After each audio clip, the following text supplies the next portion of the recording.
How easy is it to get up in the morning when you know you're not doing all that it takes? It's not very easy at all. You can just lay there awake thinking, oh, what's a few more minutes in bed? It won't matter much anyway. Wrong. It does matter. It will matter. Now, how easy is it to get up in the morning when you're pouring it on, doing the best you can, anxious to get going, make progress toward your dreams? It's a whole different story. When you're resting to renew your reserves, it's much different than resting to avoid your day. When you're psyched up and excited for your life, when you're excited for what you've planned to accomplish for the day, it's amazing you'll wake up before the alarm clock even tries to startle you awake. Your successes fuel your ambition. Your successes give you extra energy. Your successes pave the way for more successes. It's the snowball effect. With one success, you're excited to meet another, and another, and another.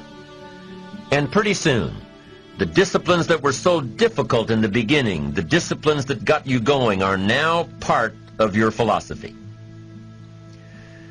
How do you know when you're successful? Do you have to be a millionaire? No. All we ask of you is that you earn all you possibly can. If you earn $10,000 a year and that's the best you can do, that's enough. God and everything else will see to it that you're okay. The key is to just do the best you can. If it's $10,000 a year, wonderful. If it's $100,000 a year, wonderful. If it's $1 million a year, wonderful. It doesn't matter $10,000 a year or $1 million a year. It doesn't matter as long as you've done the best you possibly can. Earn the most you possibly can. Be the most you possibly can. And here's why. The essence of life is growth. The essence of life is growth, to do the best you can. And here's what's interesting. Humans are the only life form that will do less than they possibly can. Humans are the only life form that will settle for less. Every other life form except human beings strive to its maximum capacity. How tall will a tree grow? Approximately. As tall as it possibly can. You never heard of a tree growing half as high as it could. No, trees don't grow half. Trees send their roots down as deep as possible, stretch their limbs up as high as possible, produce every leaf possible and every fruit possible. As a matter of fact, you never heard of a human physically growing half.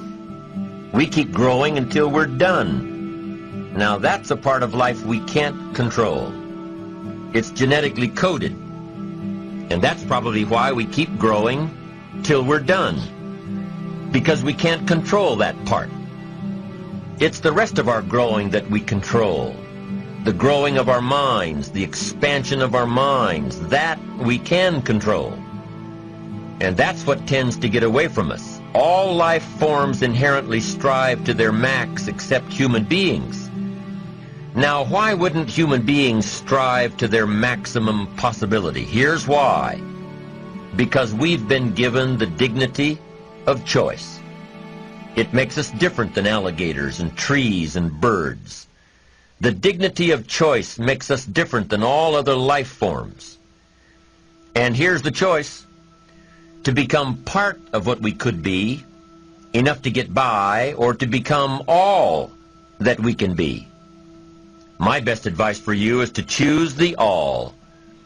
Earn all you can, make all the friends you can, read as many books as you can, develop as many skills as you can, see as much as possible, do as much as possible, make as much fortune as possible, give as much of it away as possible.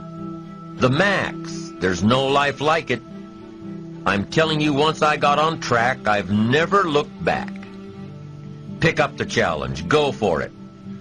Take the best of the two easies. Take the route of it's easy to get ahead. It's easy to do all you can. It's easy to succeed.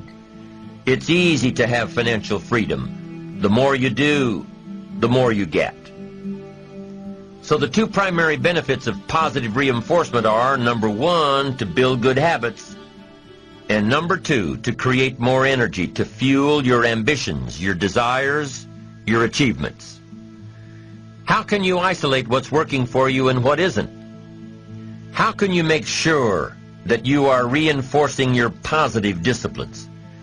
Well, if it isn't apparent, easy to see right away, if what you're doing is happening in such small increments that you're not sure if you're on track, then you need to be writing it down. You need to keep a journal anyway.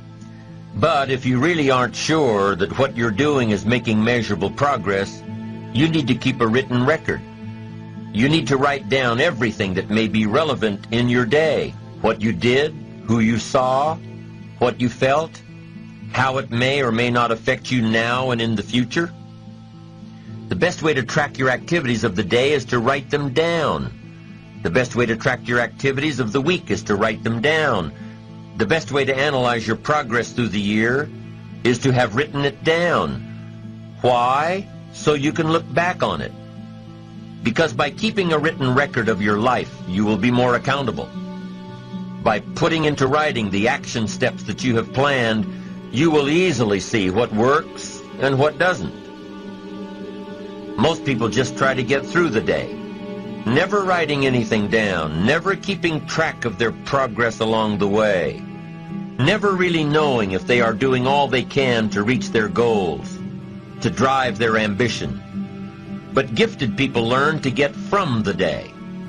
They don't let a day end without picking up some valuable experience, some emotional content, some idea that may positively affect their future. To get the most from a day, to learn the most from a day, you need to be able to reflect on the day. And how can you reflect on a day unless you